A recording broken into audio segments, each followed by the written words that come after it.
La vicenda di quest'area di edilizia popolare della Giudecca è iniziata nel 1983, quando in Italia c'era la lira e al Parlamento il pentapartito votava la fiducia al primo governo Craxi.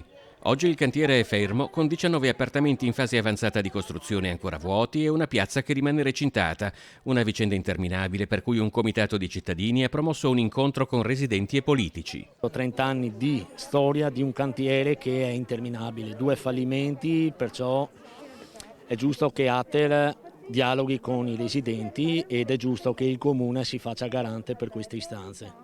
Nel corso degli anni è anche capitato si riaccendesse la speranza di arrivare alla fine di una vicenda che nella lunghezza dei tempi fa concorrenza ai cantieri della Salerno-Reggio Calabria, come ad esempio in occasione dell'utilizzo di quest'area per uno spazio espositivo della Biennale. Si era parlato molto delle fognature che mancano ancora, si era parlato molto di quest'area verde e sembrava a tutti che fossero state date rassicurazioni e che entro l'anno che era il 2016 la cosa si sarebbe sbloccata in modo definitivo. Il fatto che nel 2017 sia stato fatto qui un consiglio di municipalità con l'assessore Zaccariotto, con l'Ater naturalmente assente e con una delibera con una interrogazione che chiedeva quando Campo Marte verrà restituito ai residenti. I consiglieri comunali Martini e Tonon erano all'epoca presidente di municipalità e presidente della commissione urbanistica. Oggi a portare il sostegno di quell'ente c'è il nuovo presidente Marco Borghi. La municipalità è la voce del territorio, dei cittadini, li abbiamo ascoltati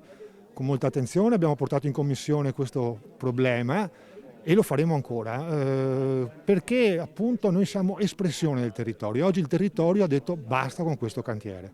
Nel comune di Venezia esistono migliaia di appartamenti sfitti di edilizia popolare, un problema che non esclude la Giudecca. Siamo riusciti a mappare veramente scala per scala tutti gli appartamenti vuoti dell'Atere del comune che esistono in Giudecca e Saccafisola, che sono oltre 110, se non ricordo male 116 per quanto riguarda il comune e oltre 120 per quanto riguarda l'Ater.